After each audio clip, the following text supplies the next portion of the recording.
할렐루야. 지금 온라인으로 예배하고 계신 우리 성도님들을 주님의 이름으로 환영합니다. 오늘 말씀 다시 처음으로 라는 제목으로 말씀 전할 때에 많은 은혜 받으시기를 바랍니다.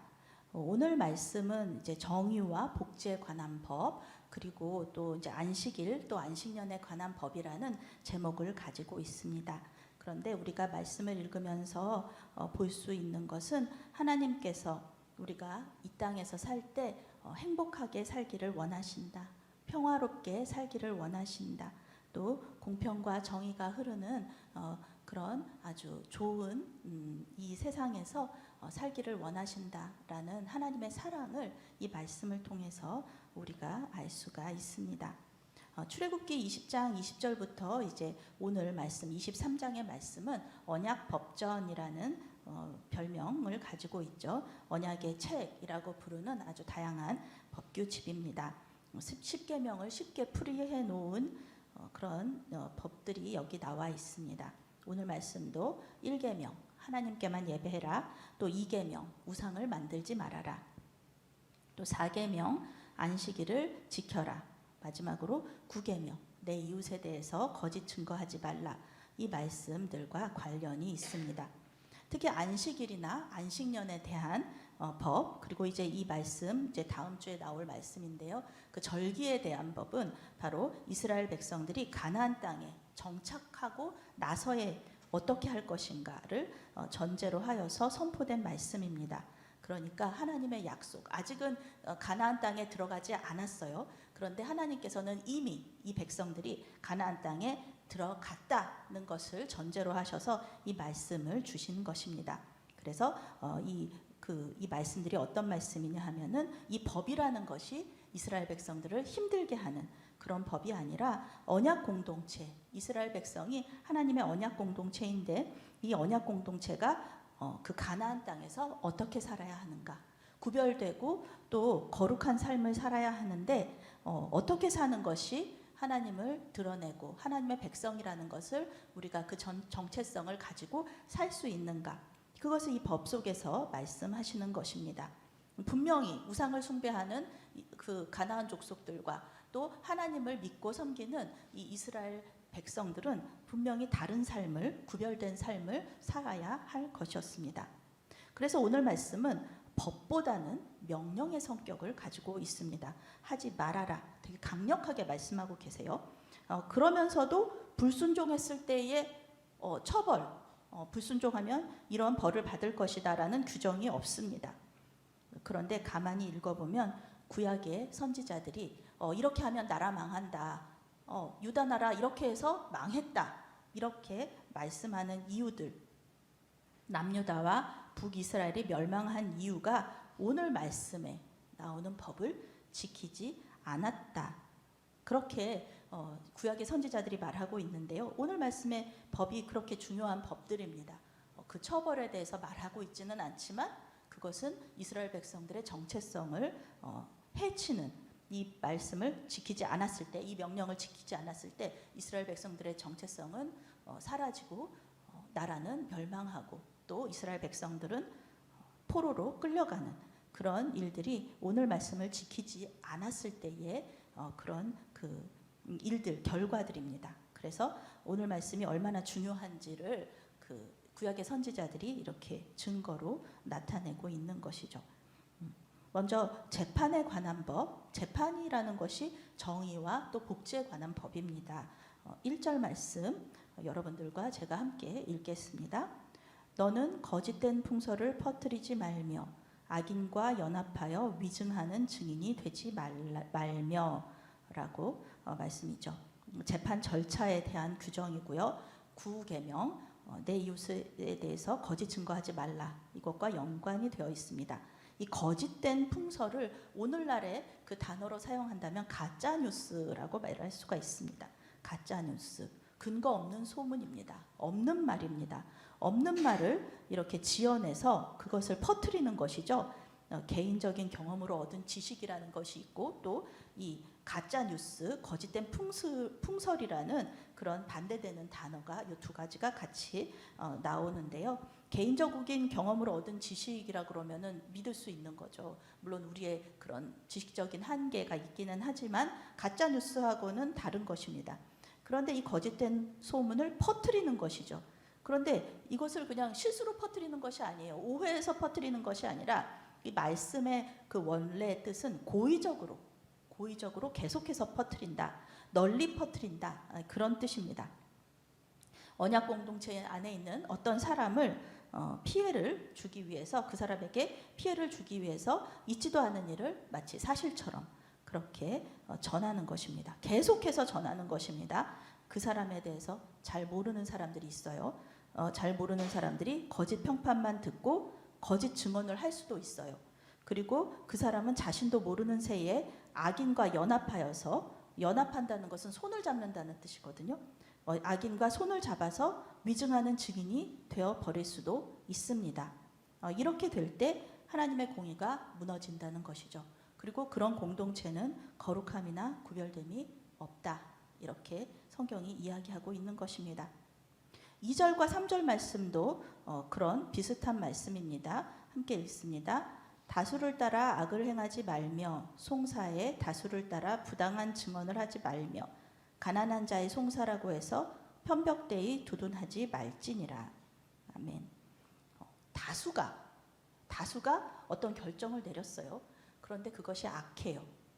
악한 결정을 다수가 내렸다고 해서 그것이 선이 되지는 않습니다. 악은 선이 될 수가 없습니다. 우리는 그것을 알고 있어요. 왜냐하면 우리는 하나님을 믿는 사람들이고, 우리가 예수님을 믿었을 때 성령께서 우리에게 오심으로 선악을 알게 하는, 구별할 수 있는 능력을 우리에게 주셨다는 것입니다. 그런데 우리는 반드시 선을 행하지는 않아요. 왜냐하면 우리의 연약함 때문에 그렇습니다. 우리에게 불이익이 있다는 것을 우리가 알 때, 그럴 때 우리는 악을 선택할 수도 있습니다. 왜냐하면 우리는 연약한 사람들이기 때문에 그렇습니다. 사도 바울 선생님 그러셨죠. 로마서 7장에서 오호라 나는 공고한 사람이로다. 내 안에 두 법이 있어서 원래 나는 선을 향해서 가야 하는데 악을 향해서 가는 그런 연약함이 있다는 것이죠. 우리도 마찬가지입니다. 그래서 율법이 우리에게 주는 유익은 죄를 알게 되는 것이에요. 내가 죄인이구나. 내 안에 죄성이 있구나. 가만히 있으면 나는 하나님을 선택하는 것이 아니라 악한 길을 가게 되는구나. 이것을 율법이 알게 해준다는 것입니다. 그리고 우리의 죄 문제를 해결해 주시는 분은 예수님밖에 없다. 예수 그리스도밖에는 정말 없구나. 그러면서 예수님을 대망하게 하는 것. 이것이 바로 율법의 유익이라고 바울 선생님이 얘기하시는 것이죠. 그래서 다수를 따라서 악을 행한 사람들이 이 세상에 많았는데, 그것은 정말 동서고금을 막론하고 많은 사람들이 이런 일을 행했었습니다. 다수를 따라 악을 행한 사람들, 부당하게 증언을 했던 사람들 때문에 의인들이 많이 죽었는데, 그 중에 대표가 누구시냐면 바로 우리 예수님이십니다. 우리 예수님, 죄가 없으시죠. 죄 없으신 예수님께서 부당한 재판, 그리고 부당한 증언을 통하여서 죽임을 당하셨습니다. 우리 예수님께서는 그래서 이런 억울한 일을 당한 사람들의 마음을 모르시지 않으시는 분이시라는 것이죠. 그들의 그 아픔을 채울하시는 분이 바로 우리 예수님이시라는 것입니다. 그런데 또 성경은 또 이것과는 다른 이야기를 또 하고 있어요. 무슨 이야기냐 하면은 가난한 자의 송사라고 해서 편벽되이 두둔하지 말라. 가난한 자. 왜냐하면 하나님께서는 옳은 자의 편이시기 때문입니다. 가난하다고 해서 그 사람이 억울한 일을 당한 것이 아니라, 하나님께서는 뭐라고 말씀하시냐 하면은 가난한 자의 송사라고 두둔하지 말라. 역성을 들어주거나 허물을 감싸주거나 보호하지 말아라 라고 하나님께서는 분명히 말씀을 하시고 계십니다. 하나님께서 이렇게 말씀하신 이유는 하나님 옳은 자의 편이시고, 또 재판관은 하나님의 공의를 세울 그런 의무가 있기 때문에 그렇습니다. 그리고 이제 하나님께서 말씀하시는 것이 재판에 대한 말씀 사이에 4절, 5절 말씀이 들어있어요. 4절, 5절 말씀이 조금 다른 재판과는 조금 다른 말씀이라고 생각할 수도 있습니다. 그렇지만 하나님의 백성은 이렇게 살아야 한다라는 정체성의 관점에서 본다면 이 말씀이 이게 너무 뜬금없다? 그런 것이 아닙니다. 함께 4절과 5절 말씀을 읽어보겠습니다. 네가 만일 네 원수의 길 잃은 소나 나귀를 보거든 반드시 그 사람에게로 돌릴지며 내가 만일 너를 미워하는 자의 나귀가 짐을 싣고 엎드러짐을 보거든 그것을 버려두지 말고 그것을 도와 그 짐을 부릴지니라. 아멘. 네, 제가 지난번 말씀 속에서 가해자에게 주시는 하나님의 말씀에 대한 그런 그 성경 말씀을 전했었습니다. 가해자들은 어떻게 해야 하는가? 가해자들은 회개해야 되고 또 그 피해자에게 자기가 할 수 있는 최선을 다해서 배상하라. 이것이 이제 가해자에게 주시는 말씀이라면 오늘 말씀은 피해자의 입장에서 원수를 어떻게 대할 것인가에 대한 이 말씀을 우리에게 전해주고 있는 것입니다. 가해자는 최선을 다해서 배상하면 돼요. 그런데 피해자는 용서하는 것입니다. 용서하고 선으로 악을 갚으라. 이것이 하나님께서 피해자에게 주시는 말씀입니다. 이것이 하나님의 백성으로서의 정체성입니다. 피해자는 하나님의 백성으로서 자신의 마땅한 권리를 포기할 수 있어야 합니다. 그것이 무엇이냐 하면 자신의 마땅한 권리는 원수를 갚는 것입니다. 그런데 원수를 갚지 않고 그리고 용서하는 것, 그것이 하나님의 백성으로서 피해자가 살아야 될 삶의 방식이라는 것입니다. 원수의 길 잃은 소나 나귀를 보거든 주인에게 돌려보내주고, 미워하는 사람의 나귀가 짐이 너무 많이 무거웠어요. 너무 많이 실었어요. 그래가지고 나귀가 짐 때문에 그 짐을 못 이겨서 쓰러져 있는 그런 상태입니다. 그러면은 나귀가 고통을 당하고 있는 것이죠. 나귀도 못 쓰게 되고 또 짐도 못 쓰게 되는 그런 상황에 있는 것입니다. 그럴 때 미워하는 사람, 그냥 지켜보고 그냥 지나갈 수 있잖아요. 어떻게 생각하면 하나님의 공의가 실현됐구나 이렇게 생각할 수도 있고, 내 손에 피 안 묻히고 이렇게 원수를 갚게 되는구나 그렇게 생각하면서 고소하게 생각할 수도 있습니다. 그런데 그것은 구별된 하나님의 백성으로서의 정체성을 가진 사람들의 그 태도가 아니라는 것입니다. 하나님은 어떻게 하라고 하시냐면 그 사람들을 도와주라, 선으로 악을 갚아라, 이렇게 말씀하시는 것입니다. 그렇게 함으로써 원수가 회개할 수 있도록 도와주는 것이죠. 그리고 그 사람들과 화해할 수 있도록 하나님께서 기회를 만들어 주시는 것입니다. 그리고 이것이 거룩한 하나님의 공동체의 모습이라고 성경은 말해주고 있는 것이죠. 그리고 이것은 또 신약에서 우리 예수님께서 말씀하신, 또 우리 예수님께서 살아가신 방식이기도 합니다. 십자가에서 부당하게 죽임을 당하시는데 그때 자기를 죽였던 사람들, 자기에게 억울한 누명을 씌웠던 사람들을 그분이 하나님께서 그들을 바로 그 자리에서 죽이시지 않았어요. 충분히 말씀으로 사람을 죽고 살리는 그런 권세가 있으신 분인데 그들을 죽이지 않으시고 그들에게 구원의 길을 열어주셨던 것, 그것을 우리는 성경 말씀을 통해서 알 수가 있습니다. 그것이 또 그 이스라엘 백성들의 정체성에 대한 말씀이고요. 또 6절에서 9절 말씀은 다시 재판으로 돌아옵니다. 6절 말씀부터 9절 말씀 함께 읽겠습니다. 너는 가난한 자의 송사라고 정의를 굽게 하지 말며 거짓 일을 멀리하며 무죄한 자와 의로운 자를 죽이지 말라. 나는 악인을 의롭다 하지 아니하겠노라. 너는 뇌물을 받지 말라. 뇌물은 밝은 자의 눈을 어둡게 하고 의로운 자의 말을 굽게 하느니라. 너는 이방 나그네를 압제하지 말라. 너희가 애굽 땅에서 나그네 되었었은즉 나그네의 사정을 아느니라. 아멘. 네. 6절 말씀, 3절 말씀하고 똑같은 말씀 아닌가? 그렇게 우리가 생각할 수 있습니다. 그런데 사실은 또 이게 6절 말씀과 3절 말씀은 반대되는 것입니다.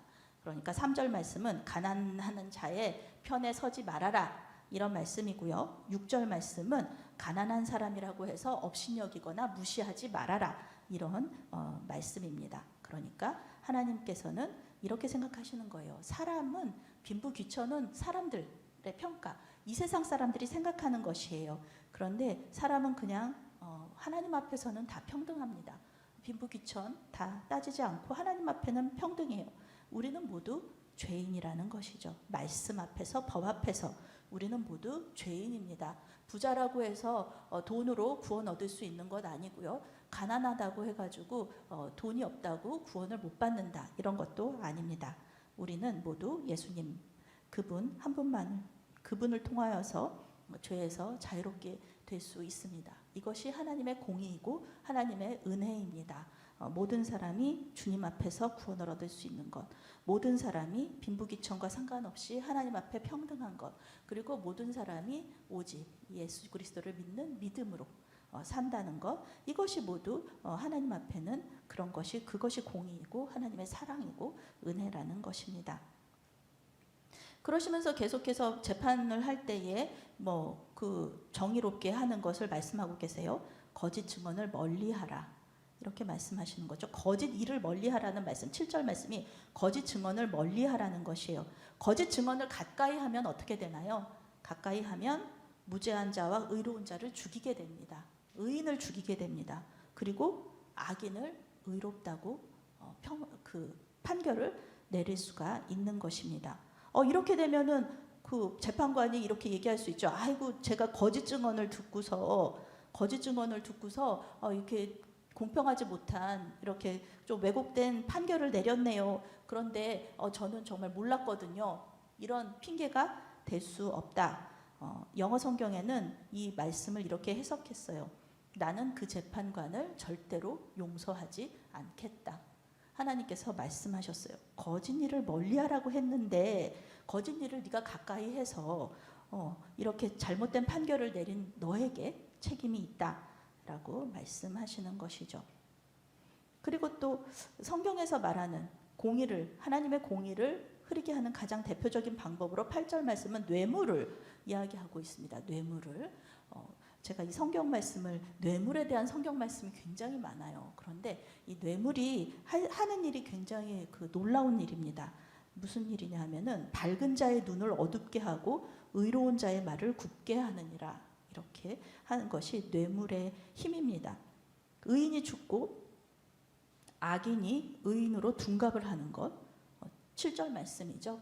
이것을 어떤 그런 거가 하냐면은, 어떤 것이 하냐면은 뇌물이라는 것이 그런 일을 할 수 있다는 것입니다. 굉장히 큰 능력이죠. 의인이 죽는다. 그리고 악인이 의인으로 둔갑을 한다. 이것은 큰 능력입니다. 이것이 하나님께서 그 재판관을 용서하지 않겠다는 이유 중에 하나죠. 왜냐하면 뇌물을 받았어요. 뇌물이라는 것이 그런 것입니다. 성경에서 말하는 하나님의 공의를 흐리게 하는 가장 대표적인 방법. 반대로 생각하면은 뇌물이 이렇게 이런 큰 일을 할 수 있다는 것을 성경 읽을 때마다 뇌물이 이렇게 큰 능력이 있나, 그렇게 제가 생각을 하게 되는데, 그런 능력이 있기 때문에 교회 공동체, 하나님의 공동체는 이 뇌물을 받으면 안 된다라는 것입니다. 왜냐하면은 양심의 눈을 가릴 수 있고, 아무리 지혜로운 사람이라도 이런 뇌물을 받게 되면은 그런 판결을 굳게 할 수 있다는 것입니다. 9절 말씀도 어떻게 생각하면 재판에 왜 이방 나그네를 압제하지 말라는 말씀이 나올까, 이렇게 생각할 수 있는데요. 하나님께서는 이 하나님의 백성들의 정체성 가운데 하나가 무엇이냐면 약자들을 보호하고 도와주는 것을 하나님의 정체성으로 하나님의 백성들의 정체성이라고 생각을 하고 계십니다. 물론 이 약자들은 의로운 약자들이어야 되겠죠. 하나님께서 가난한 자라고 해서 재판을 굽게 하지 말라고 하셨으니까 의로운 약자들이 억울한 일을 당하지 않도록 하나님께서는 하나님의 백성들이 이렇게 그들을 도와주기를 원하고 계십니다. 왜냐하면 애굽 땅에서 겪어봤어요. 내가 어려움을 겪어봤어요. 그렇기 때문에 하나님께서 너희들이 그 사정을 잘 알지 않느냐, 그러니까 그들을 도와주어라 이렇게 말씀하시는 것이죠. 우리 예수님도 마찬가지입니다. 우리 예수님도 죄인으로 십자가에서 죽으셨었고 또 억울한 일을 많이 당하셨었기 때문에 또 많은 일들 비난을 당하셨었기 때문에 우리의 그 고통을 다 알고 계시다는 것이죠. 우리 사정을 아시고 우리를 불쌍히 여기신다는 것을 우리 말씀 속에서 또 이렇게 깨달을 수가 있습니다. 10절에서 13절 말씀은 안식일과 안식년에 관한 법입니다. 그렇죠. 이거 안식일과 안식년에 관한 법은 이것은 가나안 땅에 들어갔을 때 이렇게 살아라 이렇게 말씀하시는 것입니다. 10절에서 11절 말씀 함께 읽겠습니다. 너는 6해 동안은 너의 땅에 파종하여 그 소산을 거두고 7째 해에는 갈지 말고 묵혀두어서 내 백성의 가난한 자들이 먹게 하라. 그 남은 것은 들짐승이 먹으리라. 내 포도원과 감람원도 그리할지니라. 아멘. 이 말씀을 읽으면서 하나님께서 이 세상을 창조하실 때 이렇게 우리가 살기를 원하셨구나. 가난한 사람들도 부족함이 없이 그리고 짐승들도 부족함이 없이 먹을 수 있도록 하나님께서 이렇게 우리를 사랑하시면서 살기를 원하셨구나라는 것을 깨달을 수 있습니다. 안식년을 가진다는 것이죠. 6해 동안은 일해요. 그런데 1년 동안은 일하지 않아요. 그 6해 동안은 너의 그 안식년을 가질 수 있는 전제 조건이 무엇이냐면 6년 동안은 열심히 일을 해야 된다는 것입니다. 우리 고3 학생들 이렇게 교회 가고 싶은데 뭐 주일날에는 엄마 아빠가 학원 가야 돼서 못 가게 해요. 뭐 수련회 가고 싶은데 수련회 못 가게 해요. 엄마 아빠가 못 가게 해요. 뭐 이렇게 말하는 학생들이 있어요. 그런데 오늘 말씀에 보면은 6일 동안은 정말 열심히 공부하고 또 일해야 된다는 것입니다. 그래야지 주일날 쉴 수 있다. 어떤 전제 조건이 그렇습니다. 그런 이 말씀 속에서는 그런 것을 말씀하고 있어요. 안식년을 가지는 것이 어떤 사람들에게는 경제적으로 손해다 이렇게 생각할 수도 있겠습니다. 비료가 없던 시절입니다. 비료가 없던 시절에 중세시대의 장원에서는 삼포제라는 것이 있었죠. 그래서 땅을 세 개로 나누고 그 다음에 한 부분은 항상 쉬게 만들었었습니다. 이게 지력을 회복하려고 하는 것인데 비료가 없었던 시절에 안식년 제도는 지력을 회복할 수 있는 그런 땅의 생산성을 더 높일 수 있는 그런 방법들 중에 하나였습니다. 그래요. 땅은 그렇게 회복할 수 있도록 땅을 그냥 내버려 둔다고 쳐요. 그런데 거기서 나오는 것들 자연스럽게 땅에서 이렇게 나오는 것이 있잖아요. 근데 그렇게 땅에서 자라는 것을 주인이 가지는 것이 아니라 가난한 자들하고 짐승에게 먹였다는 것이에요. 그렇게 해라. 이렇게 하나님께서 말씀하셨다는 것이에요. 이거는 어떤 것인가요? 그러면은 땅 주인 손해 아닌가요? 네, 그렇습니다. 땅 주인에게는 이렇게 보면은 손해가 될 수도 있어요. 세상 사람들이 보기에 믿음 없는 사람들이 보기에 그것은 손해가 될 수도 있습니다.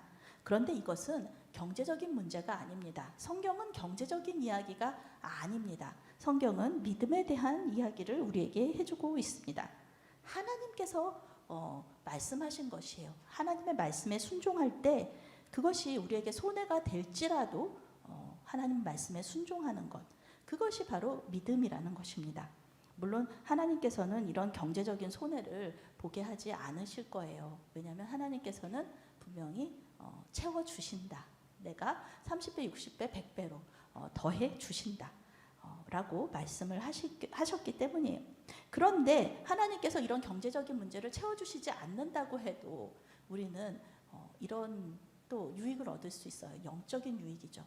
어떻게 생각하면 고난이 주는 유익, 우리의 필요가 채워지지 않았을 때의 유익, 그것이 무엇이냐 하면 하나님께 기도하는 계기가 될 수 있다는 것입니다. 하나님을 의지하는 계기가 될 수 있다는 것입니다. 항상 겨울이면은 겨울이나 이럴 좀 어려운 때가 있죠. 농사 짓는 사람들한테도 그렇고 또 지금 코로나 시대에 그 자영업 하시는 분들한테는 지금 이때가 굉장히 힘든 시기입니다. 그것을 정말 말로 어떻게 할 수 없는 그런 힘든 시기를 우리가 같이 지나가고 있습니다.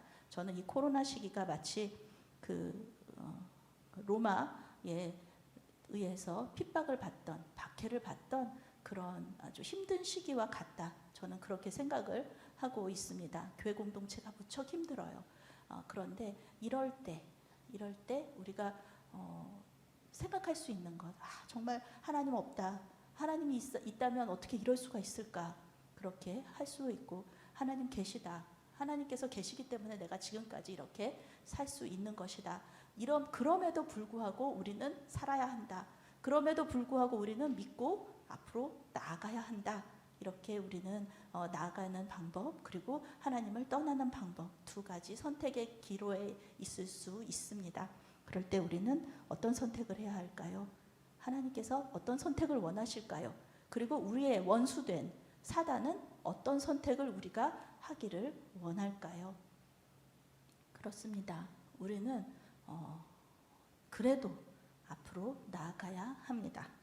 우리의 부족함을 통해서 우리의 부족함을 통해서 역사하시는 하나님을 믿고 앞으로 나가야 한다는 것입니다.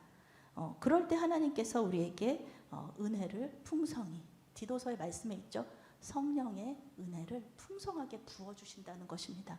하나님께서 우리에게 은혜를 풍성하게 부어주시는 것. 왜 부어주실까요? 당연히 우리 그냥 은혜 받고 잘 되라고 그렇습니다. 그런데 우리에게 은혜를 풍성히 부어주신다는 것은 우리가 풍성한 은혜 없이는 살 수가 없는, 앞으로 나아갈 수가 없는 그런 존재이기 때문에 하나님께서 우리에게 성령의 은혜를 풍성하게 부어주신다는 것입니다. 그래서 우리는 그 성령의 은혜를 가지고 그 7번째 해에는 아무것도 하지 않는 것, 땅을 쉬게 하고 거기서 나온 것은 가난한 자들이 먹게 할 수 있는 그런 믿음이 그 성령의 은혜, 하나님의 은혜 가운데 그 할 수 있는 힘이 나온다는 것입니다. 그리고 이것이 하나님의 백성들의 정체성이라는 것이죠. 그런데 놀라운 일이 있어요. 분명히 파종하여서 그 소산을 거두지 않은 것이잖아요. 그냥 자연스럽게 그냥 내버려 둔 것이잖아요. 근데 오늘 말씀 속에서 뭐라고 하냐면 내 백성의 가난한 자들이 먹게 하라. 그리고 그 남은 것은 이라는 말씀이 있어요. 남았어요. 그것이 분명히 남은 것이 없을 것 같은데, 가난한 자들이 다 먹을 것 같은데 별로 그렇게 많이 나올 것 같지 않은데 남은 것이 있다는 것입니다. 남은 것이 있었고 그것을 들짐승이 또 먹었어요. 하나님의 피조물 우리가 먹고 또 그 남은 것을 그것을 또 가난한 자들이 먹었고 그것을 또 그 남은 것을 들짐승이 먹었다라는 것입니다. 하나님께서 이렇게 자신의 피조물들의 필요를 채워주시는 것입니다. 나 한 사람의 순종을 통하여서 가난한 사람과 또 하나님의 피조물인 들짐승까지 풍성하게 먹을 수 있다. 내 포도원과 감람원도 그렇게 해라. 밭에뿐만 아니라 포도원과 감람원도 그렇게 해라. 이렇게 말씀하시는 것입니다. 굉장히 놀라운 일이죠. 그러면서 이 말씀, 땅에 대한 얘기만 하시는 것이 아니라 또 안식일에 대한 말씀 또 하고 계십니다. 12절, 13절 말씀 함께 읽겠습니다. 너는 엿새 동안에 내 일을 하고 일곱째 날에는 쉬라. 내 소와 나귀가 쉴 것이며 내 여종의 자식과 나그네가 숨을 돌리리라. 내가 내게 이른 모든 일을 삼가 지키고 다른 신들의 이름은 부르지도 말며 내 입에서 들리게도 하지 말지니라. 아멘. 다시 처음으로 돌아갔습니다. 다시 처음으로 1계명으로 2계명으로 다시 돌아가면서 하나님 사랑과 이웃 사랑은 다른 것이 아니다. 하나님의 백성의 정체성은 항상 하나님을 사랑하고 그리고 이웃을 사랑하는 것이다. 이 세상에서 우리가 행복하게 사는 방법, 이웃들과 하나님 말씀 순종하면서 행복하게 사는 방법은 하나님을 사랑하고 또 이웃을 사랑하는 것이다. 이런 말씀을 주시면서 12절, 13절 말씀에 대해서 또 이렇게 우리가 설명을 할 수가 있는 것입니다. 은혜를 받을 수가 있는 것입니다. 안식일이 무슨 이웃사랑과 관련이 있지? 생각하셨을 수가 있어요. 저도 그렇게 생각을 했었습니다. 안식일은 나와 하나님과의 관계만 얘기하는 것이 아닌가?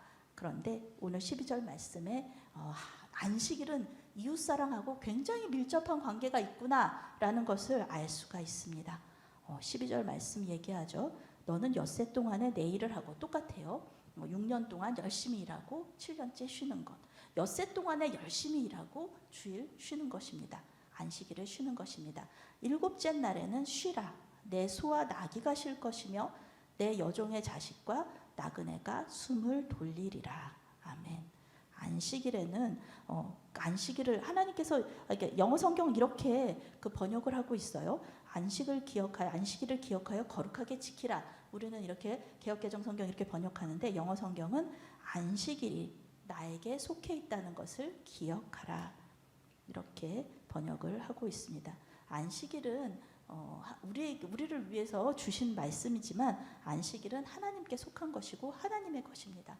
하나님께서 이 안식일을 이렇게 보내라 하시면 우리는 그것에 순종하는 것이 우리 예수 믿는 자들의 태도입니다. 하나님의 백성의 정체성입니다. 왜요? 우리는 예수님을 우리의 구주로, 우리의 주님으로 영접을 한 그 순간부터 그렇게 하기로 우리가 하나님과 약속을 했기 때문에 그렇습니다. 안식일은 하나님께서 6일 동안 열심히 일하시고 7일째 쉬신 것을 기념하는 날입니다. 6일 동안 열심히 일하셨다. 그리고 그 다음날 쉬셨다. 7일째 쉬셨다라는 것이죠. 안식일을 통해서 하나님께서는 짐승들을 쉬게 하시는 겁니다. 짐승들 쉬게 하시고 나그네를 쉬게 하십니다. 종들을 쉬게 하시고 종들의 자녀들을 쉬게 하십니다. 여기서 숨을 돌리리라, 12절 말씀에 숨을 돌리리라.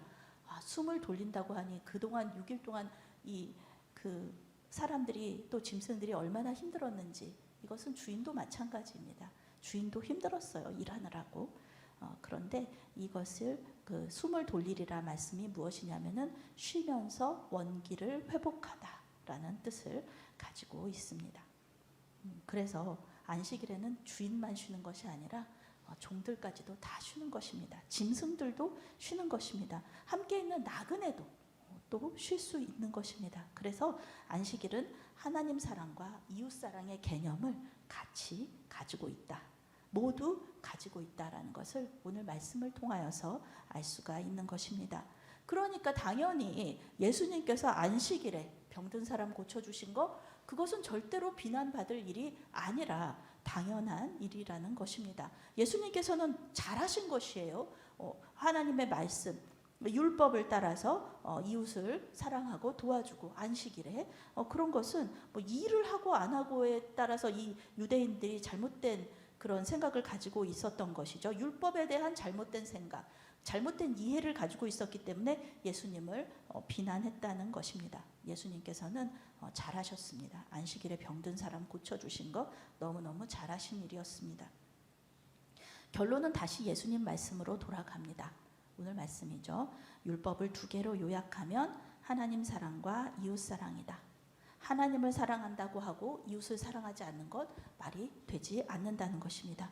또 이웃을 사랑한다고 하면서 하나님을 사랑하지 않는다. 이웃 사랑에만 너무 치우친 그런 또 사람들도 있어요. 그것은 옳지 않다는 것입니다.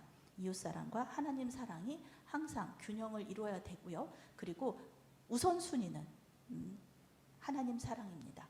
하나님 사랑, 이웃 사랑에 대해서 오늘 말씀에 나오는 것이죠. 약자라고 해서 두둔하면 안 됩니다. 가난한 자라고 해서 두둔하면 안 됩니다. 왜요? 하나님께서 그렇게 말씀하셨기 때문에 그렇습니다. 하나님의 백성의 정체성은 오직 하나님께만 예배하고 또 하나님만 사랑하고 그 말씀에 순종한다는 것입니다. 사도 바울은 로마서 13장에서 사랑은 율법의 완성이다, 이렇게까지 이야기를 했습니다. 하나님과 이웃을 더 사랑하시기 바랍니다. 그것이 하나님께서 우리에게 이 땅에서 살아갈 때 행복하게 살 수 있는 그런 주신 방법입니다. 하나님의 백성으로서의 정체성을 이웃사랑과 또 하나님의 사랑으로 나타내시는 저와 여러분이 되시기를 바랍니다. 아멘. 사랑의 하나님, 올 한 해 주님을 사랑하고 또 주님께 사랑받게 하심을 감사합니다. 내년에는 주님께서 주신 사랑과 은혜를 가지고 이웃을 더 사랑하고 섬기게 하여 주시옵소서. 예수 그리스도의 이름으로 기도합니다. 아멘.